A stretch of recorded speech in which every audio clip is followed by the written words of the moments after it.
Avant de commencer, une question. Si je vous disais que la France a plus en commun avec l'Union soviétique de 1985 qu'avec l'Allemagne ou le Royaume-Uni d'aujourd'hui, me croiriez-vous? Dites-le en commentaire tout de suite avant même d'entendre la suite. Puis revenez à la fin pour voir si votre réponse a changé. Sur la carte du monde, seule une poignée de nations compte vraiment. Il y a les superpuissances, comme les États-Unis ou l'Empire du Milieu. Il y a les puissances montantes comme l'Inde. Et puis il y a la France. Sur le papier, c'est un titan. Septième économie mondiale. Un arsenal nucléaire de près de 300 ogives, de quoi raser un continent. Un siège permanent au Conseil de sécurité des Nations Unies, avec droit de veto sur la planète entière. Et contrairement au Royaume-Uni, qui s'est largement replié sur lui-même, la France continue de se comporter comme un empire. Son président se rend à Moscou et à Pékin pour négocier le sort du monde. Ses armées traquent des groupes armés au Sahel. Ces marques de luxe, Louis Vuitton, Hermès, Chanel, définissent le concept même de richesse pour la planète entière. Tout cela ressemble à la réussite occidentale par excellence. Mais c'est un mirage. Et pour le voir, il faut cesser de regarder la vitrine et commencer à examiner les chiffres.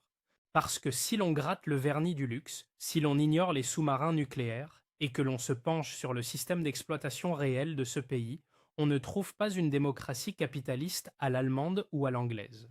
On trouve une structure qui a davantage en commun avec le bloc de l'Est en 1985. Un seul chiffre suffit à comprendre. 58%.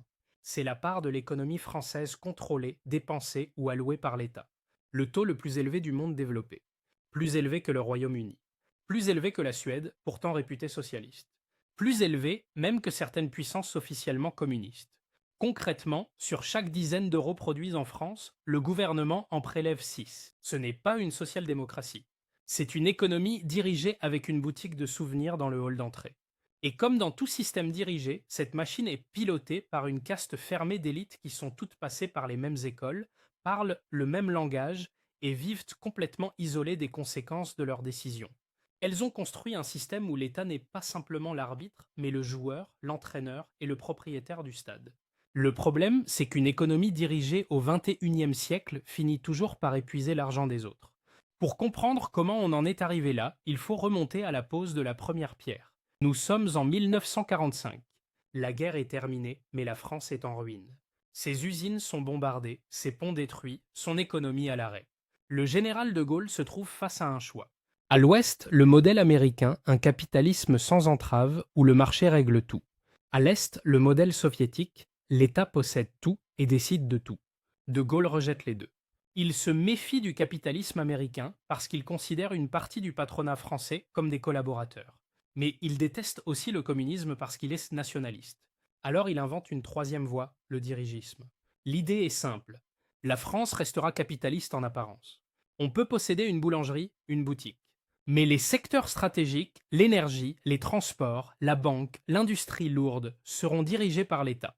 On crée le commissariat au plan. Et comme à Moscou, on lance des plans quinquennaux. L'État indique aux banques à qui prêter. L'État dicte aux aciéries quoi produire. L'État décide que la France a besoin d'énergie nucléaire, et il l'impose.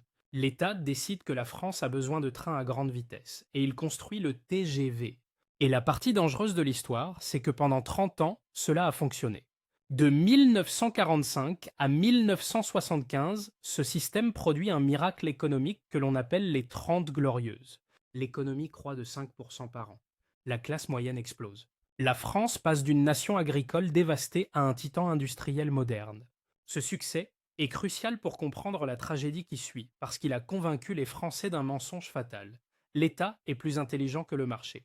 Donnez au gouvernement assez de pouvoir et assez d'argent et il peut tout résoudre. Mais pendant que De Gaulle bâtissait l'économie, son Premier ministre posait les fondations d'autre chose. Quelque chose qui allait pourrir le système de l'intérieur. En octobre 1945, on crée l'École nationale d'administration, l'ENA. L'objectif était noble, professionnaliser la fonction publique, prendre les étudiants les plus brillants, les former au droit et à l'économie, en faire des super administrateurs capables de piloter cette énorme machine dirigiste. Mais au lieu de créer une classe de serviteurs publics, l'ENA a engendré une classe de maîtres. Au fil des décennies, les diplômés de cette minuscule école, les énarques, ont capturé chaque levier du pouvoir. La présidence, le poste de Premier ministre, la banque centrale. Puis ils ont accompli ce que les commissaires soviétiques n'auraient jamais osé rêver, Ils ont pris le contrôle du secteur privé. Aux États-Unis, pour devenir patron d'une banque, on gravit les échelons au sein de cette banque. En France, on sort de l'ENA, on passe 3 ans au ministère des Finances, puis le gouvernement vous parachute dans le fauteuil de dirigeant d'un grand groupe. Regardez les patrons des plus grandes entreprises françaises au cours des 30 dernières années. BNP Paribas, Société Générale, AXA, Orange, tous dirigés par des énarques. En France, le gouvernement ne régule pas les banques. Le gouvernement et les banques. Ce sont les mêmes personnes passées par la même école, parrains des enfants les uns des autres. C'est la définition même du capitalisme de connivence. Et cela détruit la concurrence parce qu'aucun outsider ne peut percer dans ce cercle. Si vous êtes un entrepreneur brillant de Marseille avec une idée révolutionnaire, mais que vous n'avez pas fait l'ENA, bonne chance pour obtenir un prêt auprès d'une banque dirigée par un camarade de promotion qui ne prête qu'à ses anciens condisciples. Le président actuel lui-même en est le produit par excellence. Diplômé de l'ENA, en 2004, passé par l'inspection des finances, puis glissé dans une banque d'affaires où il est devenu millionnaire grâce à des opérations obtenues par ses connexions gouvernementales, avant de revenir au palais présidentiel comme conseiller, puis ministre, puis chef de l'État. Le parcours parfait au sein du système. Mais diriger un pays comme un club privé a un prix. Cette élite vit au centre de Paris, prend le métro, mange dans des cantines subventionnées. Elle n'a jamais eu à se soucier du prix du gazole ni de celui de l'électricité. Elle regarde un tableur et décide qu'il faut augmenter la taxe sur les carburants pour sauver la planète. Cela fait parfaitement sens dans les salles de séminaire des grandes écoles. Mais dehors, dans ce que certains sociologues appellent la France périphérique, les gens ont besoin de leur voiture pour aller travailler. Ils ont besoin de carburant pour chauffer leur maison. Quand cette taxe a été imposée en 2018, ce n'est pas simplement de la colère qui a explosé. C'est la révélation que les dirigeants vivaient sur une autre planète. Les Gilets jaunes n'étaient pas qu'une protestation fiscale. C'était une révolte paysanne contre une aristocratie qui avait oublié l'existence des paysans. Mais le déclin ne se limite pas à la gouvernance. Si vous roulez de Paris vers la frontière allemande, vous remarquerez quelque chose d'étrange. Du côté français, le paysage est magnifique. Des collines ondulantes, des vignobles, des villages de cartes postales figés depuis 3 siècles. Mais dès que vous traversez le Rhin, le décor change. Des cheminées d'usines, d'immenses complexes chimiques, des trains de fret chargés d'acier et de machines. Ce contraste visuel raconte l'histoire du plus grand crime économique des 40 dernières années, la désindustrialisation. En 1980, l'industrie manufacturière représentait 24% de l'économie française. Le pays fabriquait des voitures que les gens voulaient acheter, des téléviseurs, des ordinateurs. C'était une puissance industrielle. Aujourd'hui, ce chiffre est tombé à 9%. Moins que l'Allemagne à 18, moins que l'Italie à 15, moins même que la Grèce. La France, le pays qui a inventé le TGV et le Concorde, est devenu un désert industriel. Ce n'était pas un accident, c'était un choix. Dans les années 90, les élites parisiennes ont décidé que les usines étaient de sales et démodées. Elles ont adhéré à la théorie de la société sans usine. La France devait se concentrer sur les services à forte valeur ajoutée, le design, la finance, le tourisme, et laisser d'autres fabriquer les produits. Alors, on a taxé les usines à outrance. On a empilé les régulations.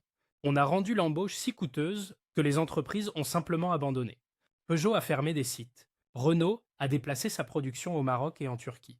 Alcatel, autrefois géant des télécommunications, a été vendu par morceaux.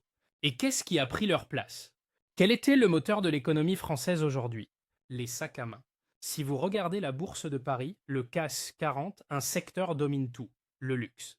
LVMH, Kering, Hermès, L'Oréal. Le dirigeant de LVMH est régulièrement l'homme le plus riche du monde, et le gouvernement l'adore. On pointe ces groupes et on proclame que la France reste une superpuissance. Mais c'est une illusion dangereuse. Une économie bâtie sur la vente de sacs à 5 000 € à des millionnaires étrangers et à des touristes n'est pas une vraie économie. C'est une boutique. On ne construit pas une classe moyenne avec des emplois de vendeurs dans le luxe. Un ouvrier chez Renault gagnait autrefois assez pour acheter une maison et élever une famille.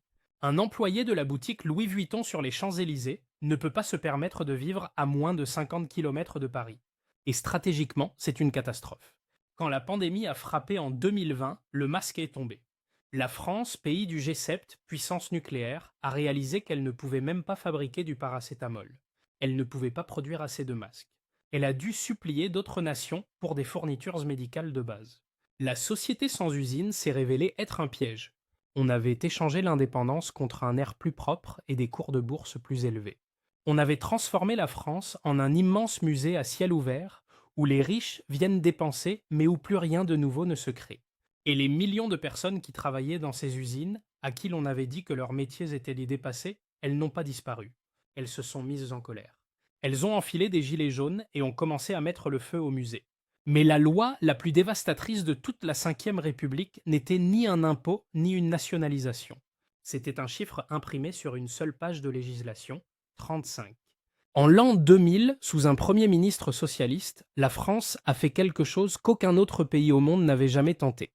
Elle a rendu illégal le fait de travailler trop. La semaine de 35 heures reposait sur une logique purement théorique, le partage du travail. Le gouvernement croyait qu'il existait une quantité fixe de travail dans le pays et qu'en forçant les gens à travailler moins, les entreprises seraient dites contraintes d'embaucher davantage pour combler la différence. C'est ce que les économistes appellent le sophisme de la masse fixe de travail.